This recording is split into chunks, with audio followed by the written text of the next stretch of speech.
Hello, welcome to the Dark Night Toolbox. My name is Alicia, and this is session 4 of 7 sessions called What Are You Chakraing About?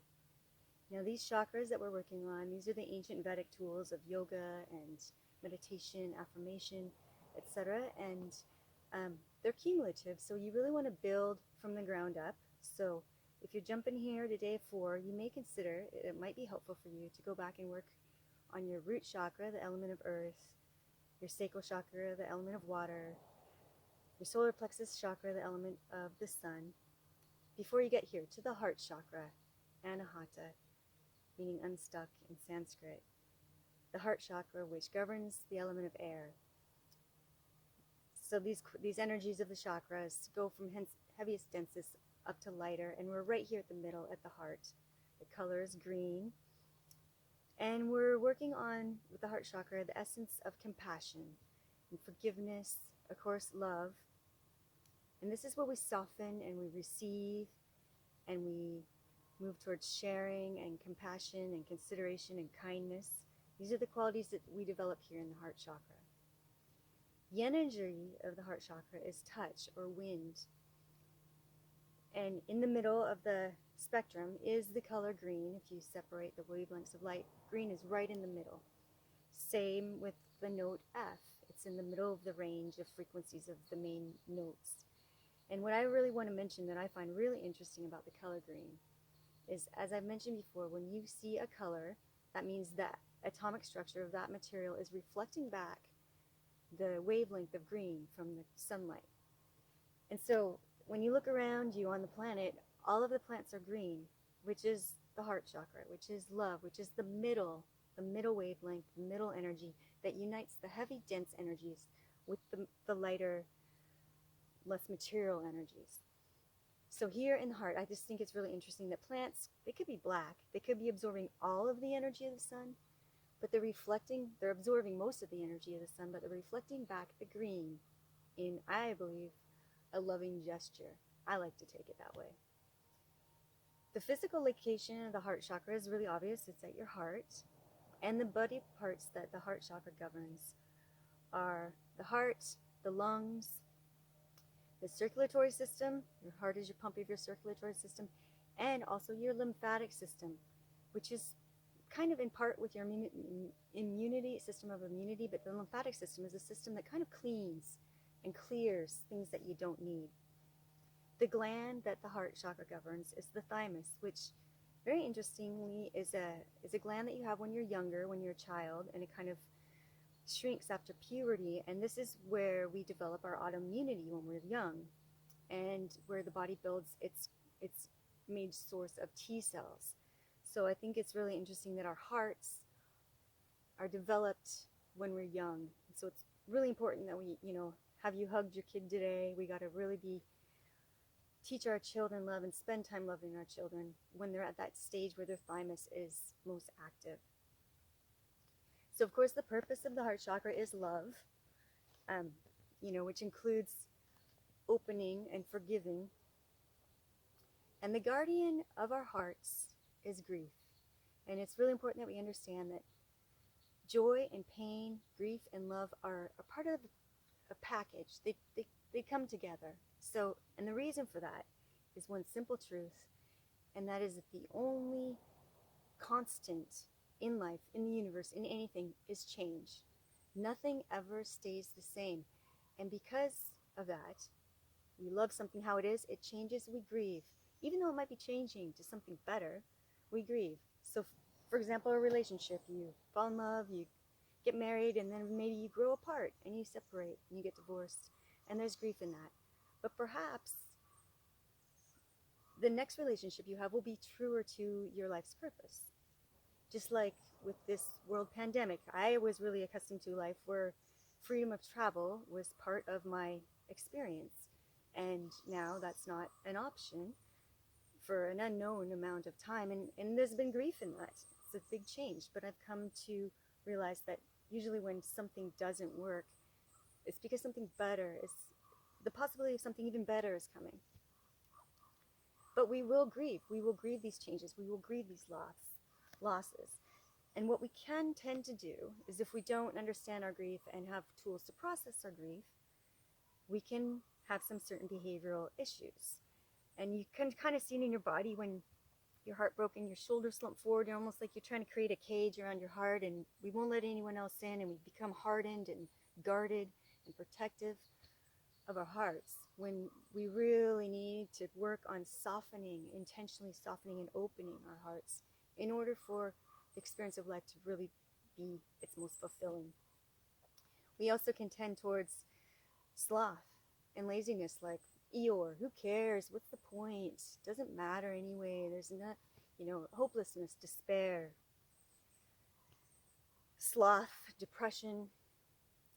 All right, so when we find ourselves experiencing these energies, like having a hard time getting out of bed in the morning, not really being inspired or motivated to do anything, we need to call in the warrior for grief and the heart chakra.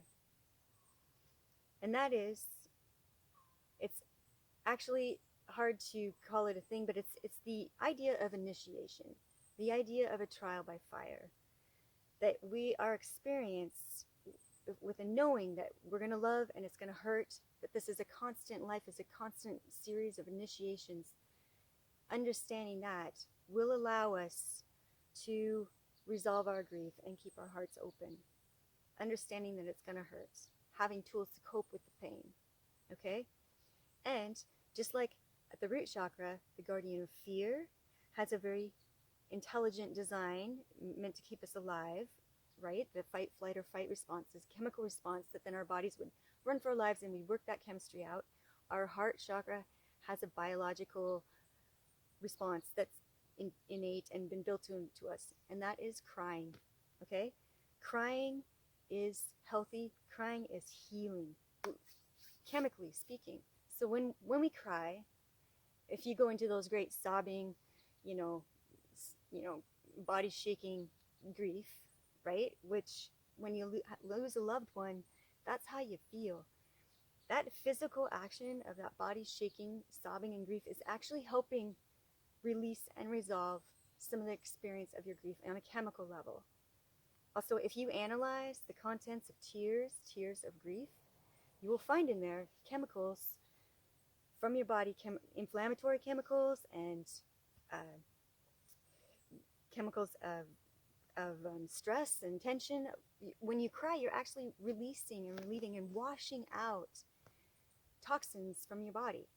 So our biological response to grief is crying, and that is actually a good thing. But like fear, we can't really respond biologically to some of these things in this modern world. Can't just break down and cry all the time, especially for boys, they're taught not to. So what we can do is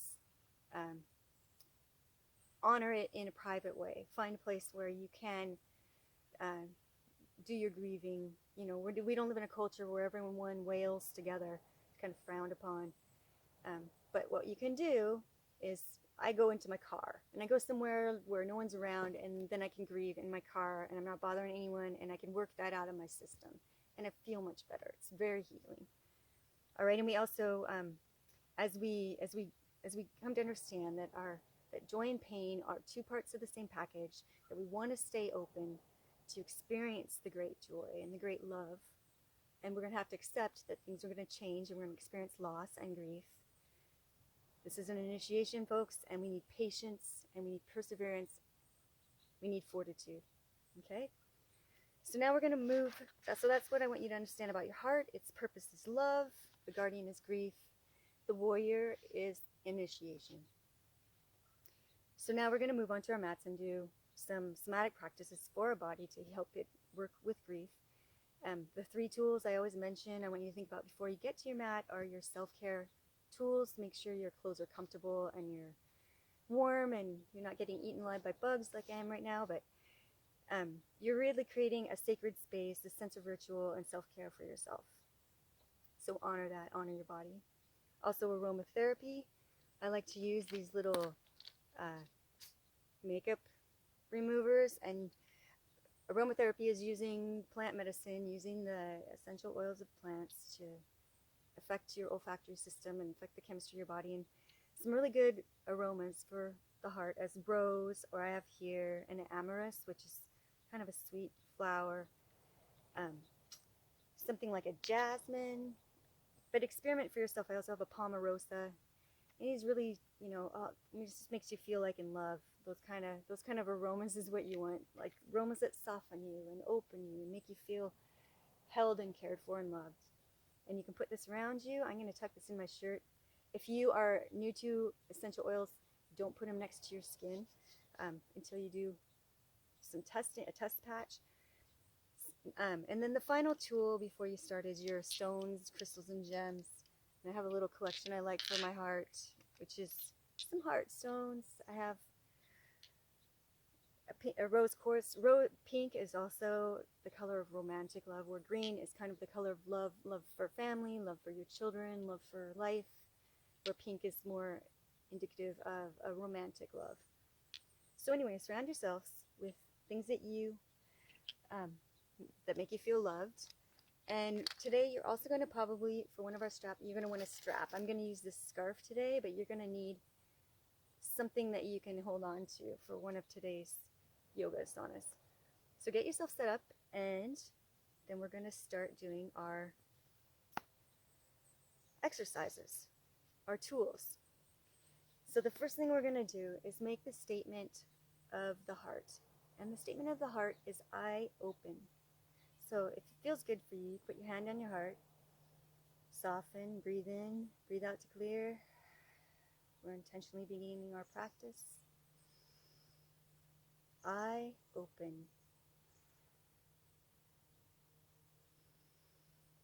I open. I open. Now we're going to chant the sound of the heart, which is A as in hey. Again, breathing in through the nose, tongue to the back of the top teeth. A.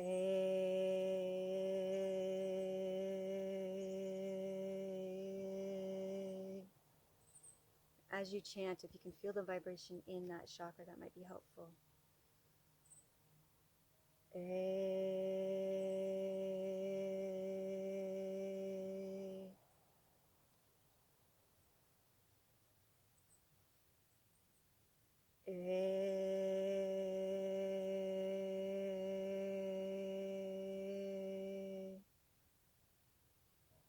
Now we're going to walk through a visualization, and I'm borrowing some from Pema Chodron. She's a Tibetan Buddhist Canadian, and this is a visualization where we're going to work on, sorry, I'm getting organized here, forgiveness. This is a visualization of intentional forgiveness. So I want you to begin just by breathing into your heart chakra, feeling your lungs expand even lower than your heart. Bring air all the way to the bottom of your lungs. And as you breathe in and out, understand that you're pumping your lymphatic system, you're clearing your body of toxins, you're increasing your circulation, you're bringing blood to your body. Now I want you to begin to picture the color green, and you can keep your eyes open or soften your gaze or shut your eyes. And begin to imagine there's a brilliant green gem in your heart center. If it feels good for you, you can put your hands on your heart. And this gem, as you breathe in and out, increasing oxygen flow in your body, pumping your lymphatic system. You breathe in and out, and this green crystal begins to expand with a green glowing energy, expanding outward from your heart, your beautiful heart. And this beautiful emerald green light expands outward from your heart until you're surrounded, your entire body is surrounded by this beautiful green glow of energy from your heart. And your heart is warm, and you feel your heart softening. You feel the tenderness in your heart. And you know that you have a good heart, a kind heart. And I want you to begin to open your heart first towards yourself with that warm, tender, good kindness. Feel that wave of kindness and warmth and tenderness sweeping over you, encompassing you and holding you, your own heart loving you. And I want you to begin now to imagine some of your favorite people, some of your friends.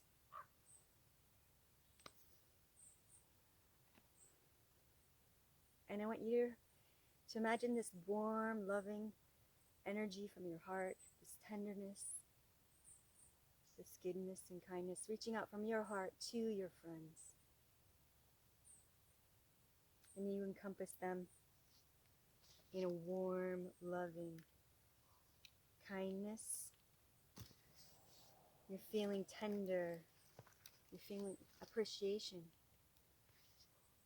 You're deeply looking at yourself and your friends. And now I want you to begin to bring this attention towards others. Other people who aren't necessarily in your heart, but who are around you. Neutral people. So those are people that you pass on the street. And I want you to imagine this warm, tender kindness, this understanding and appreciation, reaching to those people you don't know, those strangers. And if you feel any barriers, anything that feels closed or hard, just imagine it dissolving, softening. And your resistance, you can imagine almost your resistance as salt or sugar in water. And the water dissolves the crystals. The warmer the water is, the faster the crystals dissolve, the more movement there is, the softer. And now I want you to begin to imagine this loving feeling towards a difficult person in your life, someone that you struggle to find understanding with or appreciation for. And I want you to try to bring them into your heart and bring a sense of understanding, a sense of appreciation to this person.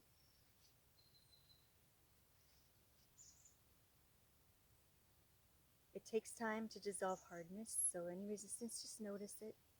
And if you can, soften your resistance towards understanding and accepting those difficult people in your life.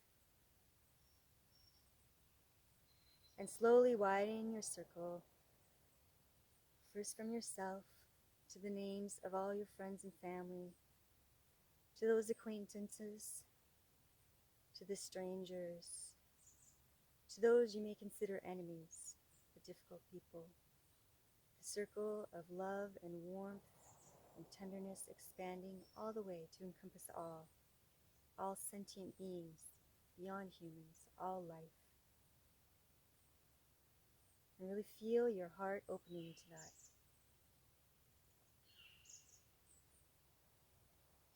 Now we're going to soften and we're going to let that go. And I'm going to take a pause here to find something to repel mosquitoes. So the next tool in our toolbox is pranayama, our breath work. Find a seat that's comfortable for you. Today I'm going to do Thunderbolt Rock for this one. You can sit cross-legged if you're comfortable or in a chair. We're going to do Ujjayi breath, which some people might call Darth Vader breath or ocean breath, where we're really going to try to feel our breath making a noise at the back of our throat. So breathe in through through your nose, out through your mouth.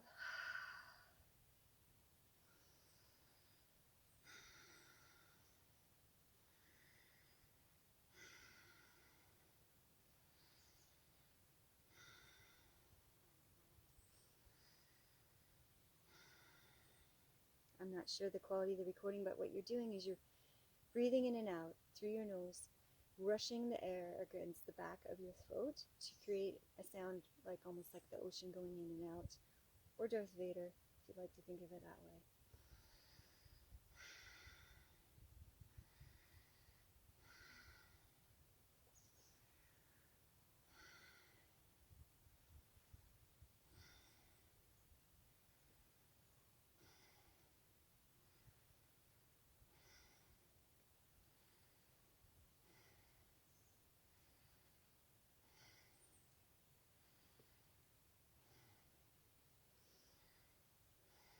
Feel your chest rise and fall.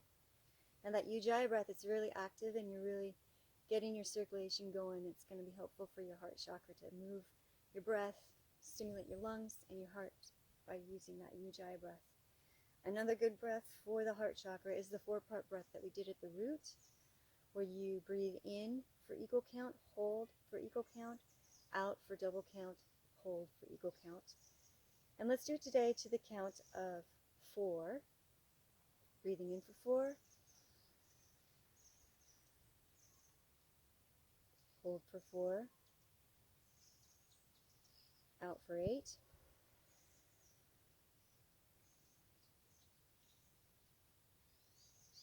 hold for 4, in for 4, hold for 4, out for 8,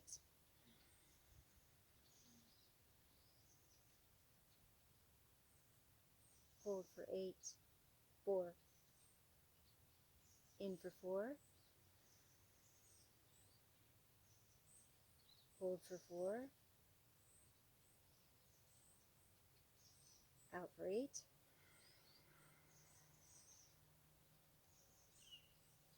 hold for 4, in for 4, hold for 4, out for 8.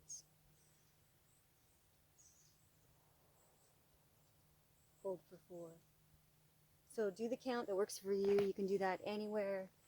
You can do it quietly without anyone noticing. If you're in a stressful situation, it's a really useful pranayama, breathing tool. Now we're going to move into our asanas. The first one we're going to do is a spinal twist. And our intention is to really open up this part of our body. Put one leg underneath you, and the other leg can go across this knee. And we're going to reach around and turn our head behind us. And we're going to hold this for about 30 seconds. Remembering to breathe. If anything's uncomfortable, ease off, soften. This is about self-care and softening and receiving, not forcing anything.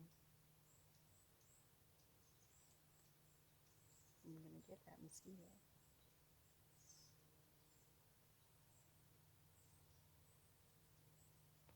All right. Now we're going to let that go for a minute. We'll go around to the other side. One leg under, one leg over. Arm reaching around, body turning towards behind you.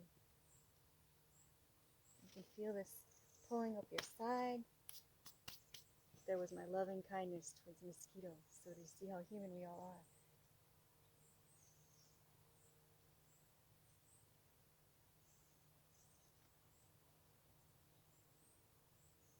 And as we do this pose, I want you to say for yourself, to yourself, I am open.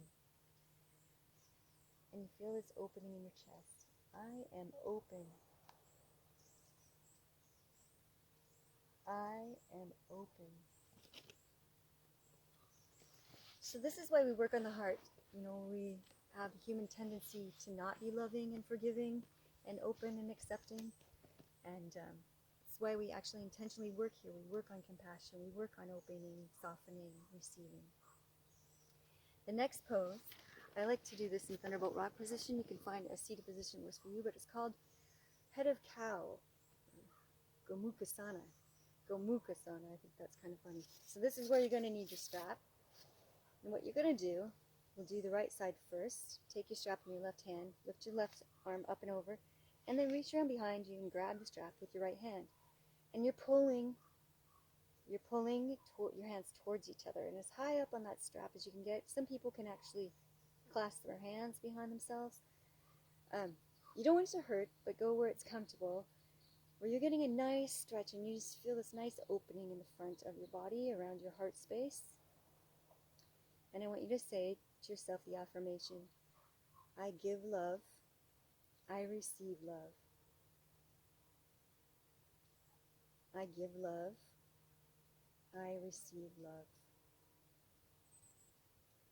You feel this great opening. I give love, I receive love. Alright, now we're going to soften and let that melt into that. You can feel it in your arms. You can feel the opening that's happened across your body. We're going to move to the other side. Strap in the right hand.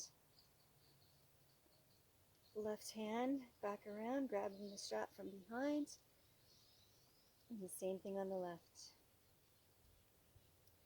I give love, I receive love.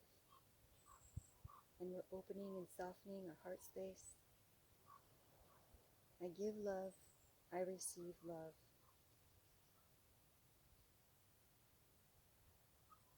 I give love, I receive love. Alright, we're going to let that melt in. Feel the circulation coming back into your arms after they've been in that position. You know your heart is pumping. Now, we're going to do Cobra. I'm in the woods here today, but what you're going to do is lie on your belly. If you haven't seen Cobra before, many of you probably have. And bring yourself up just gently if you feel just like having a small stretch. And what you really want to make sure is your hips are on the ground and you're almost like pulling out forward just from your hips, lengthening your lower torso, opening your heart. If you like, you can go up higher. It's comfortable for you. And our affirmation for Cobra is, I am grateful. I am grateful. I am grateful.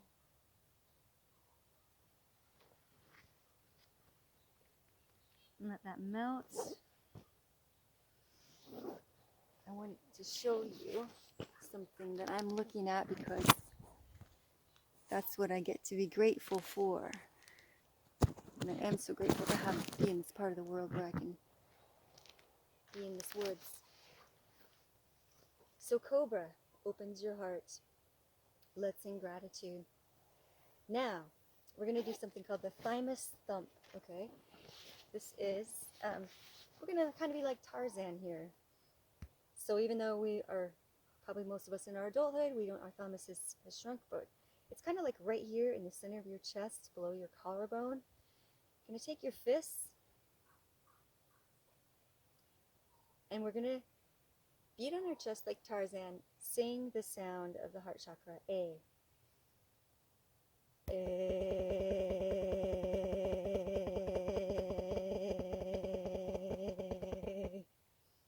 I think that's kind of fun.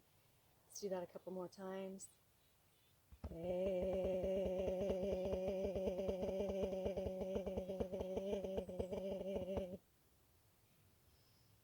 One more time.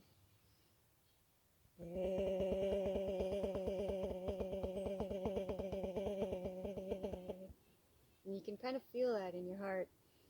And I want you to say this affirmation to yourself, I trust. Because I trust that looking ridiculous and doing this, using this tool is helpful for my heart.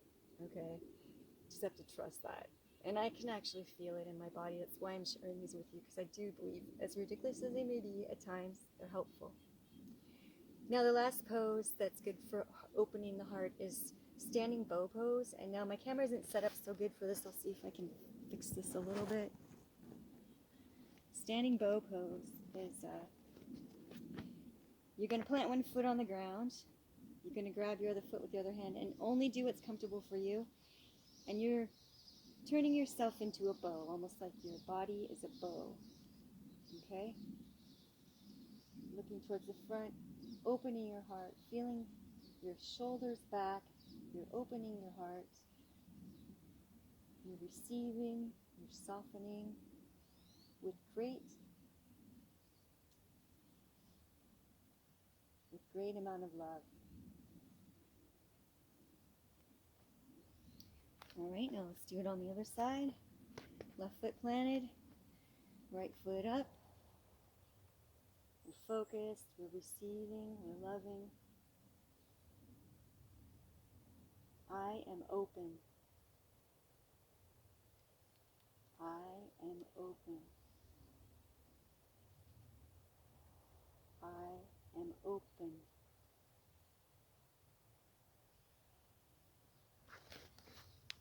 Okay, that's the last asana I'm going to share with you for really strengthening our compassion, our heart center, opening. We're going to do finally a meditation at the end here, a heart meditation.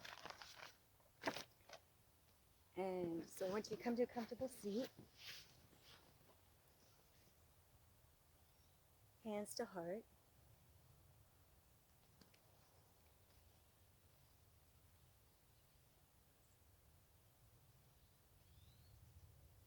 And as you inhale and exhale, I want you to say to yourself, I trust my heart.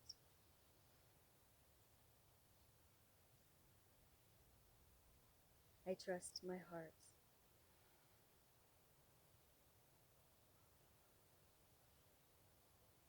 I trust my heart.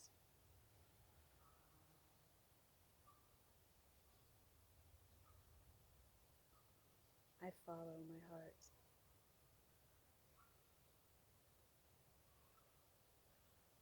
I follow my heart.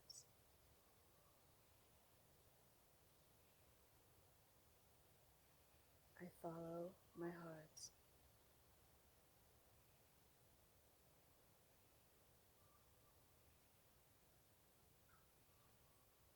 Thank you for sharing the heart chakra lesson with me today. I hope some of these tools are helpful. And we'll see you maybe next time where we work on the throat chakra and we learn about truth.